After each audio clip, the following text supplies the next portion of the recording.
Hello students, Laplace transform में आज हम कॉन्वोल्यूशन थ्योरम का दूसरा इंपॉर्टेंट न्यूमेरिकल सॉल्व करने वाले हैं। So I hope you are ready with your pen and paper. So without wasting much time let us start this video. तो सबसे पहले तो ये जो कॉन्वोल्यूशन थ्योरम है वो समझ लेते हैं।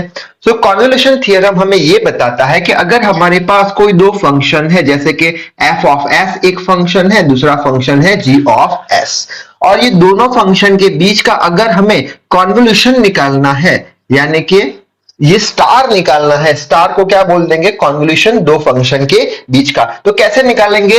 तो वो रहा इक्वेशन 0 से लेके t f of u g of t minus u du।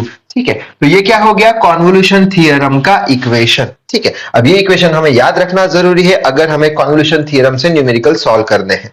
अच्छा, तो क्या इक्वेशन है? दो फंक्शन है हमारे पास f of s g of s, दोनों के बीच का कॉन्वोल्यूशन निकालना है। तो कैसे निकालेंगे? तो ले लेंगे इंटीग्रेशन ऑफ 0 से लेके t f of u g of t minus u du से हमें दो फंक्शन के बीच का कॉन्वोल्यूशन मिल जाएगा। अब कैसे हो? तो न्यूमेरिकल देखेंगे तभी समझ में आ जाएगा।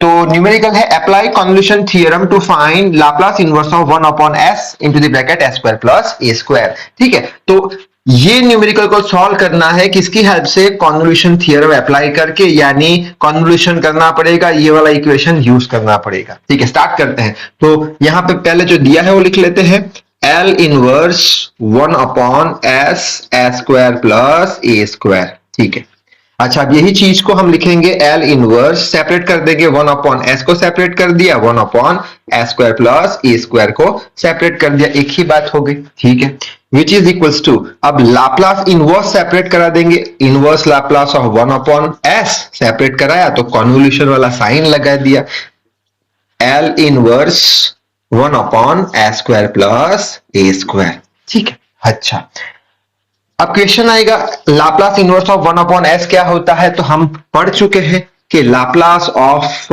1 का आंसर क्या आता था? 1 अपॉन s आता था। तो 1 को यहां ही रहने देता हूं, l को वो साइड ले जाता हूं, तो l इनवर्स हो जाएगा और यहां पे क्या बचा? 1 upon s। So inverse Laplace of 1 upon s का वैल्यू 1 के बराबर आ जाएगा। तो inverse Laplace of 1 upon s का वैल्यू 1 के बराबर, तो यहां पे मैं लिख लेता हूं 1, कॉन्वोल्यूशन का साइन लगा दिया। ठीक है, अब दूसरा क्वेश्चन आएगा L inverse 1 upon s square plus a square क्या होगा? तो हम ये भी पढ़ के आए हैं कि लाप्लास ऑफ साइन at का क्या होता था? वो होता था a divided by s square plus a square. ठीक है, तो साइन at को यहां ही रहने देता हूं, L को वहां ले जाने पर L इनवर्स हो जाएगा, ये हो जाएगा a divided by s square plus a square. ठीक है, अब यहां पे क्या है? यहां पे है inverse Laplace of 1 upon s square plus a square. यहां पे क्या है? Inverse Laplace of a upon s square plus a square, यानी यहां पे 1 चाहिए हमें, यहां पे 1 चाहिए हमें, तो क्या करेंगे? a से दोनों साइड डिवाइड कर देंगे। ठीक है, तो यहां पे लिख लेते हैं दोनों साइड डिवाइड, यानी यहां पे और यहां पे भी करना पड़ेगा sine of at divided by a which is equals to L inverse a, और डिवाइड बाय a करना है तो a डिवाइड कर दिया, s square plus a square.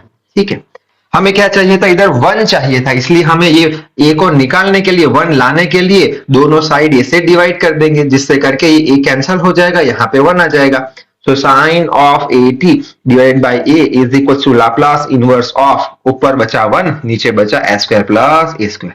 तो ये वैल्यू मिल गया। L inverse 1 upon s square plus a square का क्या वैल्यू आएगा? साइन at बाय a, इसका value L inverse 1 upon s square plus a square का। तो लिख लेते हैं sine of at by a। अब ये a से a कैंसिल नहीं होगा, ये पूरा एंगल है इसलिए। अच्छा, अब इजीनेस के लिए इंटरचेंज कर देता हूं, साइन at बाय a, ये क्या हो गया? Convolution of 1। इजीनेस के लिए इंटरचेंज किया है।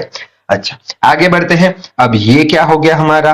ये एक फंक्शन हो गया जिसे हम बोल देंगे f ऑफ x, और ये दूसरा फंक्शन हो गया जिसे हम बोल देंगे g ऑफ s। ठीक है, अच्छा, अब f ऑफ s और g ऑफ s तो मिल चुके हैं हमें, तो अब आगे बढ़ते हैं।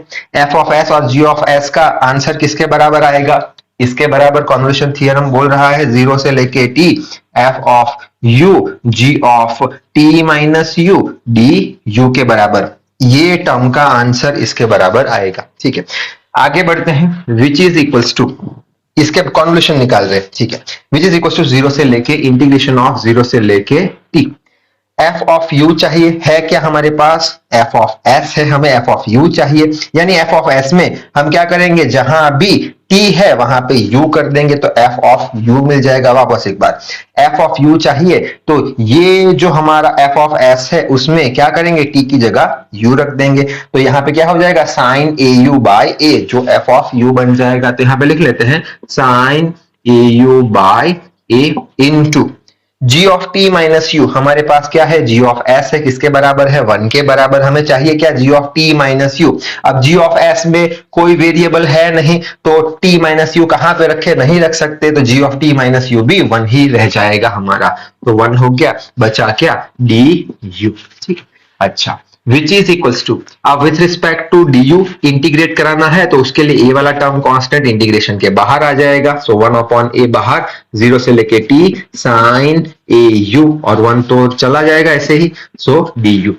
आगे बढ़ते हैं, 1 अपॉन ए, अब इंटीग्रेशन कराएंगे साइन यू का, साइन यू का इंटीग्रेशन क्या होता है, माइनस कॉस यू, और यू के साथ जो एक्स्ट्रा टर्म है उसे हम डिवाइड कराते थे। अच्छा, ये हो गया इंटीग्रेशन, लिमिट रख देते हैं 0 से लेके t, which is equal to, अब ये माइनस साइन बाहर निकाल देते हैं, 1 अपॉन ए भी बाहर निकाल देते हैं, तो ए इंटू ए स्क्वायर हो जाएगा, बचा क्या, बचा कॉस ए यू, लिमिट 0 से लेके t, which is equal to minus 1 upon a square, upper limit minus lower limit कर दे, पहले यू की जगह टी रख देते हैं, सो कॉस ए यू की जगह t minus lower limit cos a u की जगह 0, ठीक है, which is equal to minus 1 upon a square cos a t minus, अब ये कितना हो जाएगा, cos 0, 0 into a cos 0, so cos 0 का वैल्यू कितना होता है 1, तो यहां पे लिख लेंगे 1।